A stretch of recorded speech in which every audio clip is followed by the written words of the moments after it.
A perfect 24-hour day would probably be with the family somewhere. Hawaii would be a perfect 24-hour day with the kids and the grandkids. I'd go to the beach, take the grandkids, let them play in the sand, go to the beach and stuff. Have a nice lunch, probably, and wait for the sunset to come in.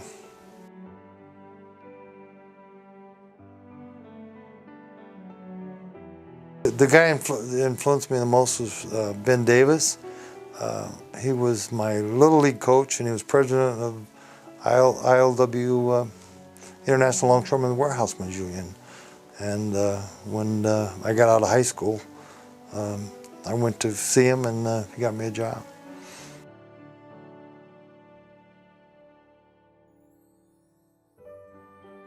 Jack Lovell. Not only is all through the career has he been a great friend.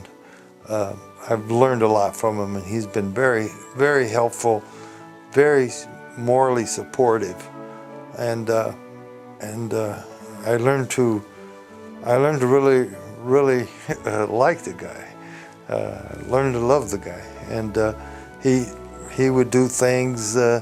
He would help me figure out the best results on a pension, or if I was going to buy something, I would ask him, and he always had a solution, and he was very influential and very helpful in my career.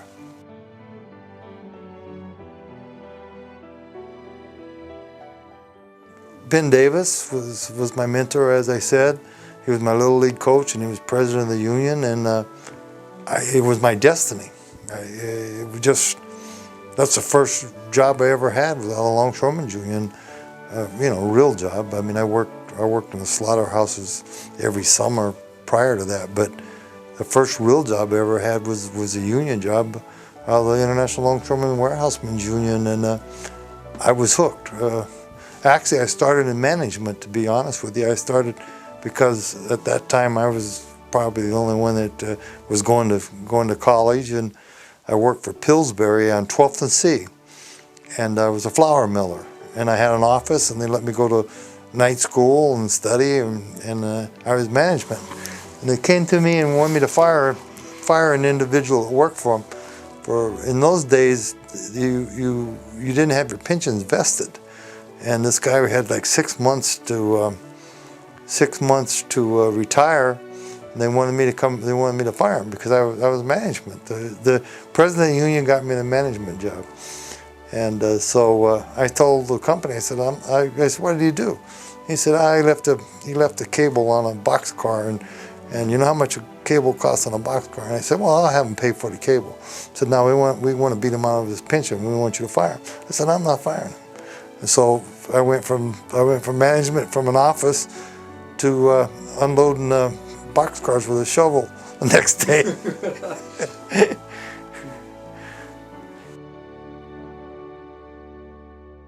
1962, we worked 7 days a week, 10 hours a day, rotated shifts every 2 weeks, 2 weeks days, 2 weeks swing, 2 weeks graveyard. I worked there a year. I made about $2.10 an hour, I think, in those days. I worked there a year. I made enough money to buy a '56 Chevy and pay cash for. Because you're working 7 days a week, 10 hours a day, you couldn't even run around. At night, you're too tired all the time, changing shifts. And so I bought it. Pillsbury closed, and they wanted me to go to LA to work for Pillsbury.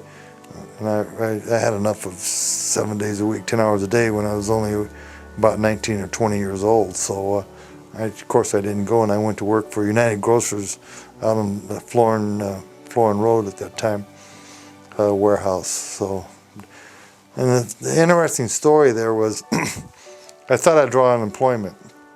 So I was off work one day, and my mother was too smart for me. And so I filed for unemployment, and I got up the next morning, and the president of the union was sitting there having coffee with my mother. And he said, "Did you tell your mother there's no work?" you didn't have any work and you're going to file for unemployment. He says, I'll see you tomorrow. That ended my unemployment day. And all through my career, I was never unemployed one day in my life. So that ended my unemployment day.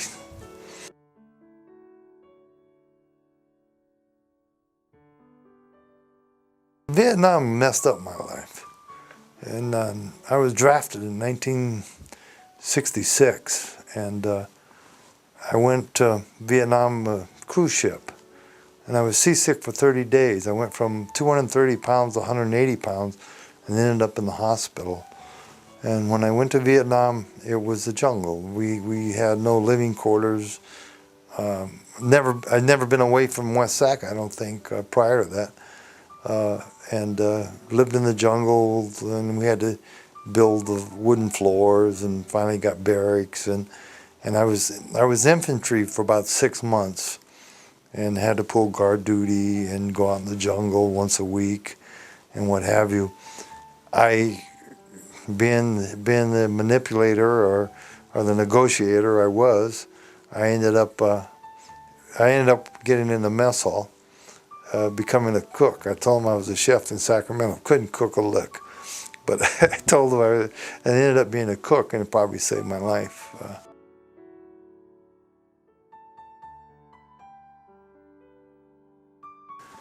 My greatest accomplishment is marrying my wife and my children.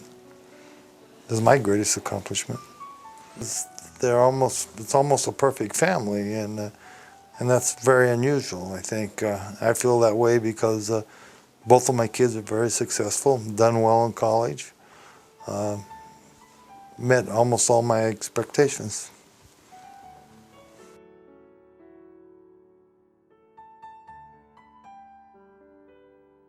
What makes me the happiest? When I'm probably playing golf, or when I'm outdoors, or I love staying busy. That makes me the happiest.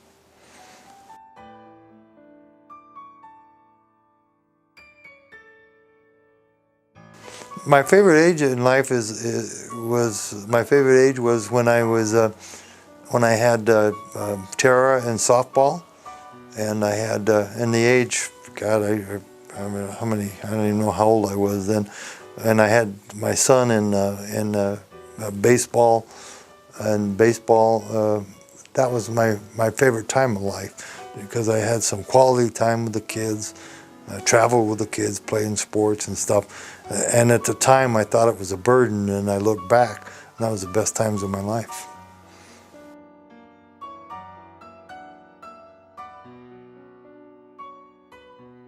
$1 million? If I had $1 million, I would buy a place in Lake Tahoe for the family and the children. To me, that would be the utopia. That would be the highlight.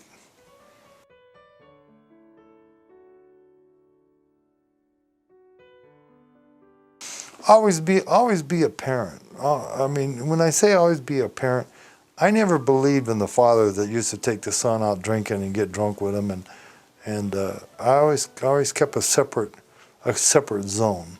I wanted the fatherly image, not like I'm a good old boy, or we can go out drinking and get drunk and everything's all right. I always wanted to keep that space, the difference there. I don't think I've never been out drinking with my son personally. He might do it, I did it, there's no question about it. But I always like to keep that separation of a parent, and not I want to be your buddy. No, I don't want to be. I don't want to be your buddy. I want you to respect me, and I want to respect you.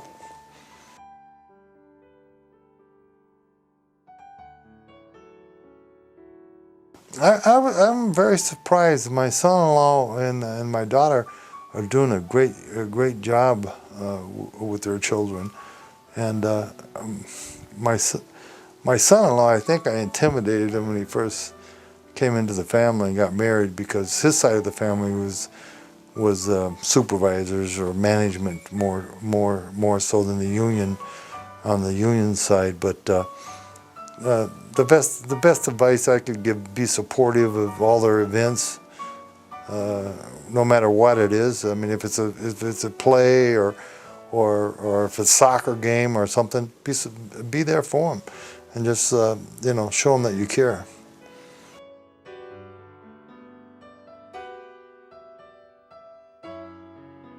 I think my talent is analyzing people and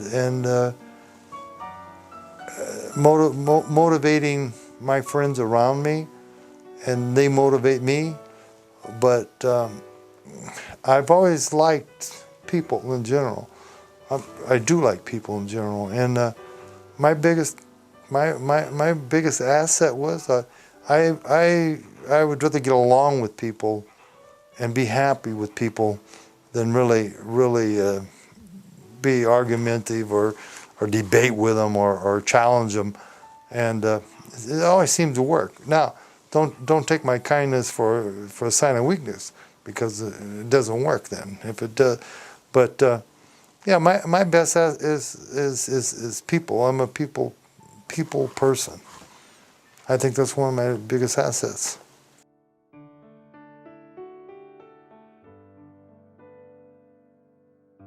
I really don't know if I have a big weakness.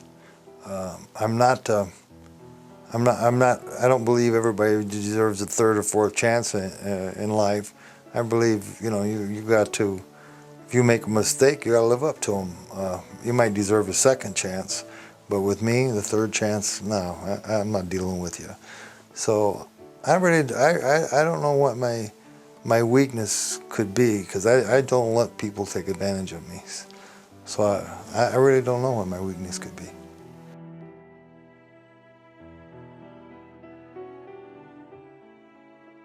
Alive or dead? My father. And what would the conversation be? About him working construction. That's all he liked to talk about, because he was in the operating engineers for 50 years, and so that would be the conversation.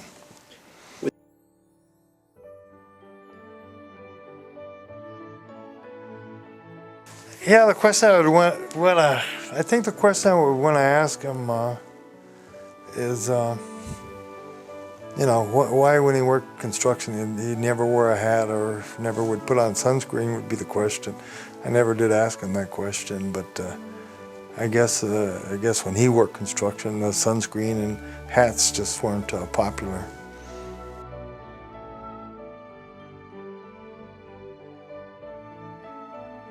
I'm a pretty happy individual right now, but if I ever, I guess if I wanted to buy something for myself or reward myself, I would buy a place in Lake Tahoe.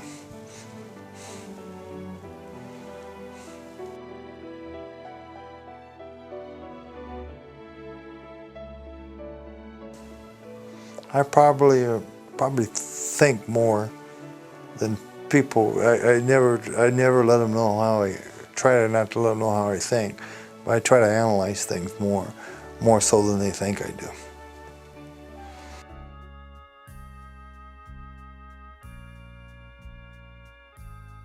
Before I met her, I was in Vietnam, and most people don't know it. Kathy was Miss Yolo County.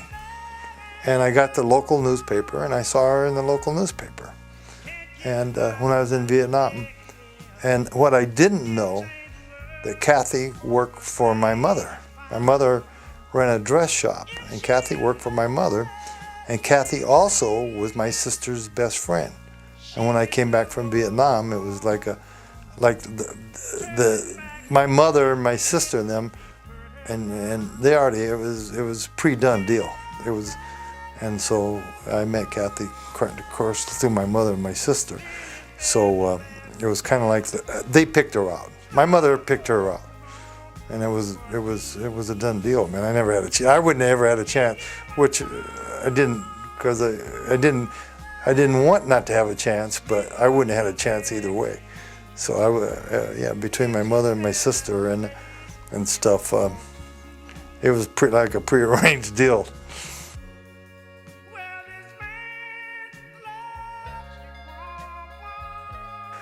Now, first, I think the first date, if I remember right, I think for some reason she came home from college break or something, and I took her to Reno. I don't think she's ever been there because she was, in fact, I think she was underage, under 21, and we went to Reno. I took her to Reno. I think it was to the casinos was the first date. I think. Actually, the first date I met her at a coffee shop. Her and her friend Irene, I met her at a coffee shop at Sambo's in West Sacramento. I mean, I don't know, it wasn't a date where I asked her out, but it was the first time we kind of met in a coffee shop in Sambo's in West Sacramento.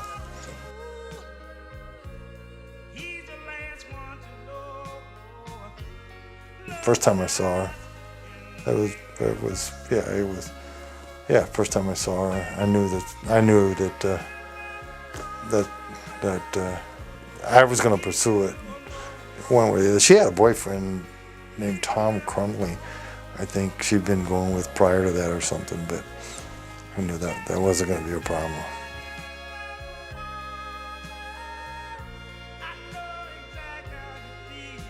The proposal was a little weak because a friend of mine was with me and we were drinking. His name was George Phyllis, and I went over to her house and proposed to her with my friend, and I'm not so sure that he didn't do the proposing for me, but yeah, the proposal was done at her house in Bright, California.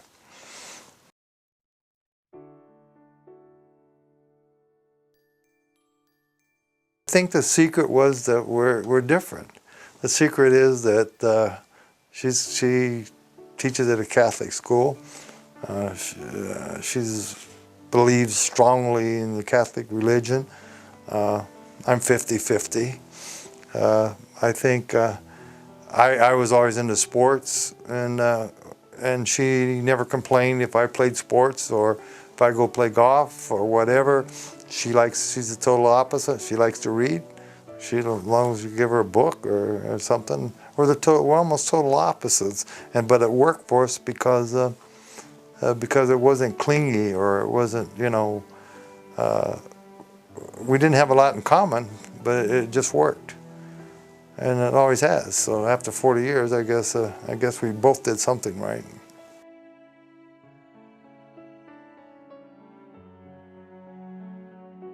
First story, I was always amazed myself. The first story about my wife Kathy, because she was so tied up in the Catholic religion, or so tied up in what she believed in. It kind of shocked me.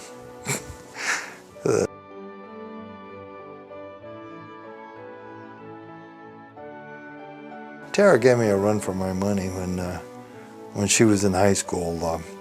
First story was that she told me she was going to somebody's house, and I happened to be driving around, and I had a '64 Mustang, and I saw it in front of a big party, and that was the first story that I think about Tara. And of course, she didn't go to her girlfriend's house; she was at the party,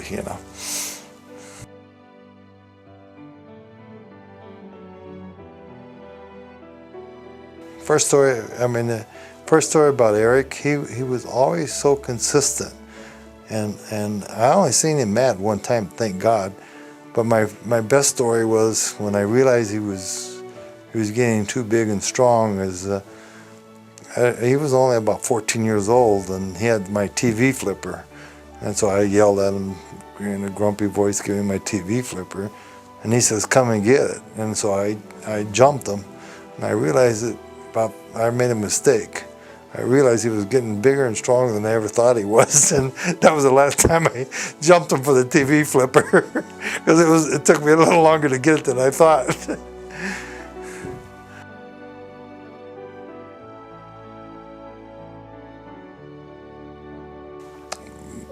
My mother was always a cleanness person. And she would change my clothes maybe 2 times, and I got it from her, neatness. She would change my clothes a couple times a day. My mother was very very influential. She wasn't going to let me. My mother wouldn't let me fail. My dad, you know, he was a construction worker. He didn't. As long as he wanted me to work construction with him, and he would have been happy. But my mother wanted me to go to college. She pushed me to go to college. Always pushed education. Always, you know, always pushed being neat and clean and dressing. She didn't want you to go anywhere unless you were dressed properly. Yeah, my mother's a very strong-willed person and a very, very loving mother.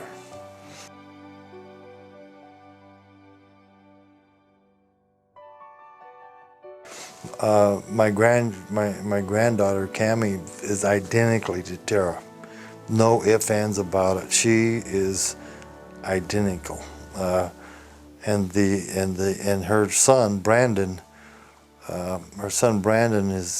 He's only like 3, but he's a sports fanatic. You'll never find him without a football, baseball bat, or whatever. So they both remind me of my kids and sports.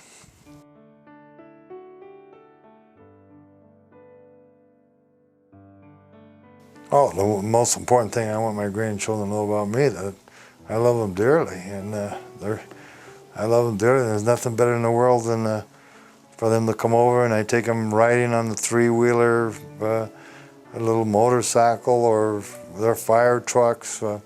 Yeah, I want them to know that they're loved, and they always will be.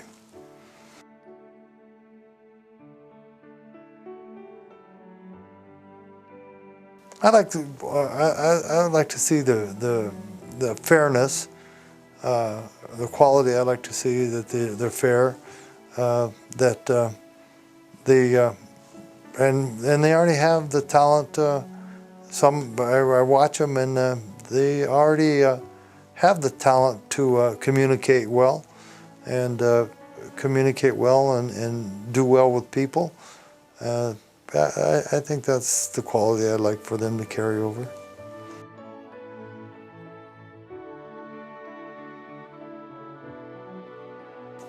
And the reason for that is because in probably a 10-mile radius, my nieces, my nephews, my brother-in-laws, my sister, my mother, we all live in probably a 10-mile radius. And to me, that's the best thing in life, is living around your family.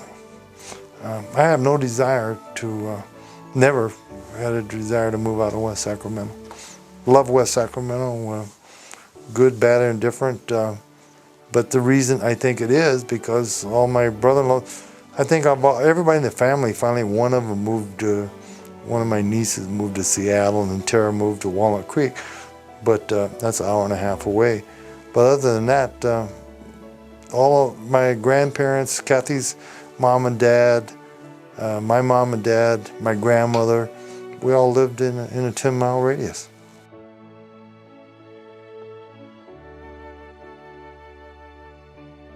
My first car was in high school, was a 1950 Ford. 1950 Ford. I had it on a rake, and my second car was a 56 Chevy. And we used to put, in those days of different, we thought if we wanted a street drag, because they had mills on K Street. That's what we did in the evenings. They like the old graffiti thing. We would go get a Diet Pepsi, was a big move, and go to Mills, and we would drag K Street. K Street was in, and then if you really got lucky, you knew somebody that owned an airplane, because it was higher octane, and you throw a little higher octane gas in your old 1950 Ford, and they were a little faster than normal.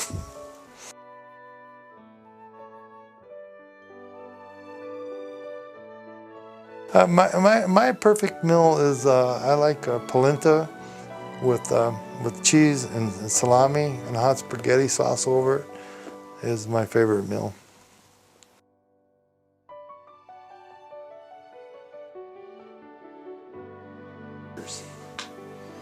My favorite song from teenager is Funny When a Man Loves a Woman was my favorite song.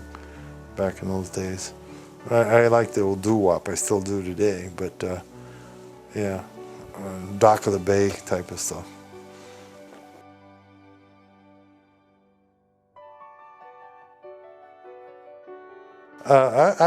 My favorite golf course, believe it or not, I like Serrano. I like Serrano and I like Granite Bay. Golf course, there's only one golf course I think around that I always wanted to play. I wanted to play the Olympic Club in San Francisco and never had the opportunity to play that. That's probably the only one that I'd just like to play someday.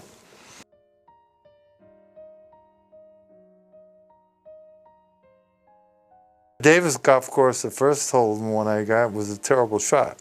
It bounced about 4 times and it bounced about 4 times and it went in the hole. And it was a golf tournament and they had the guy in front of me I knew, and he was about 2 inches and was closest to the pin. And he was about 2 inches from the pin, and he came all the way back to tell us how great he was, and he was only 2 inches from the pin.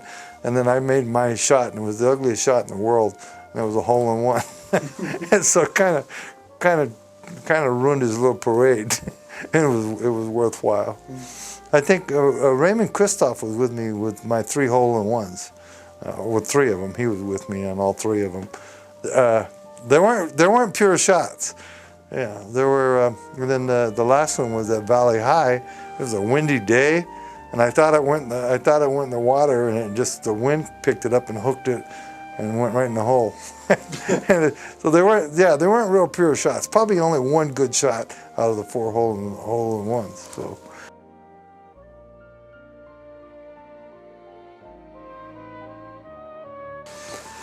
Yeah, I do. When my there's only one thing I regret, and it really bothered me.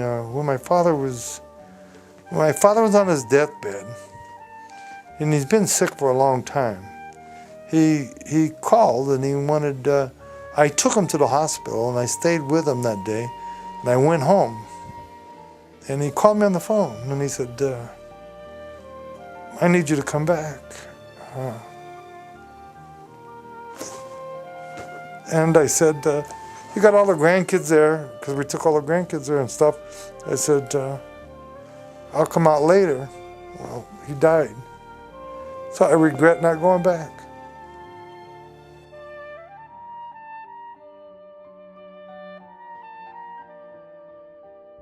Three words? Oh, the first would be wonderful, great, wonderful, great, and very thankful.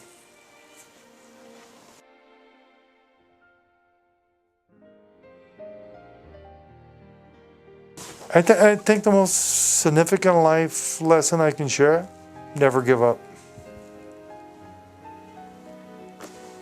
No matter what the hand you're dealt, you gotta fight it.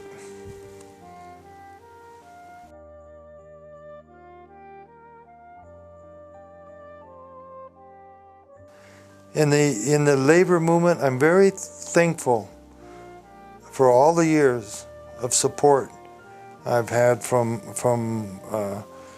the Longshoremen's Union, from the Butchers Union, from UFCW, and all the rest of the unions that's been very supportive and very supportive all through my career.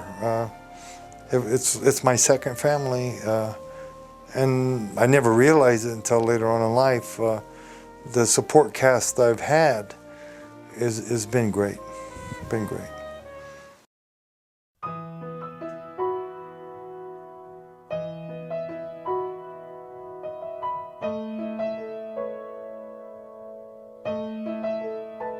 I can only imagine what it will be like when I walk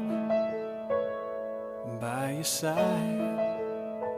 I can only imagine what my eyes will see when your face is before me. I can only only imagine. I can only imagine.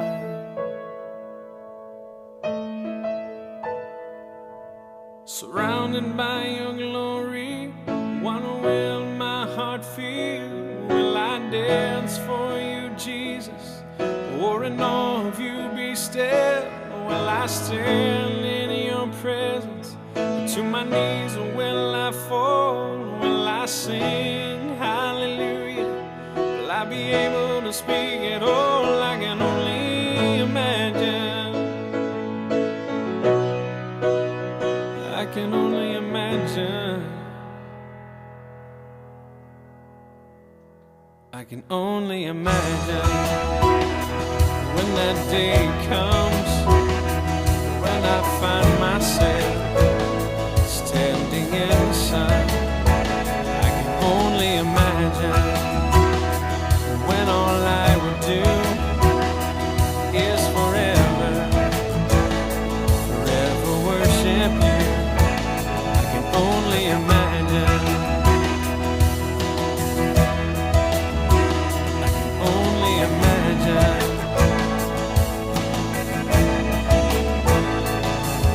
Surrounded by your glory, what will my heart feel? Will I dance for you, Jesus? Or in awe of you be still? Will I stand in your presence? Or to my knees will I fall? Will I sing hallelujah? Will I be able to speak at all? I can only imagine.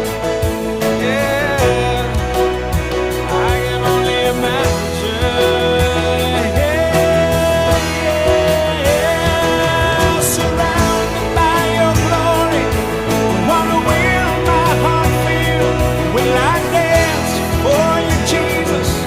Or in all of you be still? Will I stand in your presence? Or to my knees or will I fall? Will I sing hallelujah?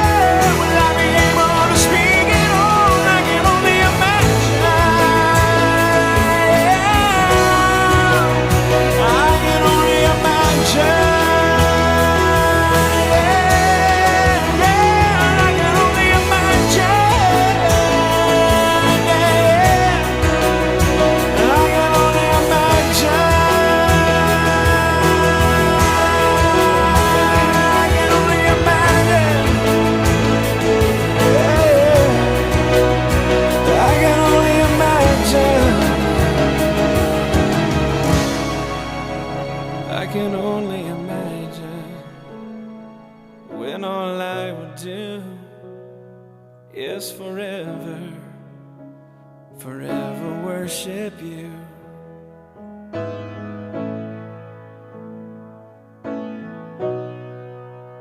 I can only imagine.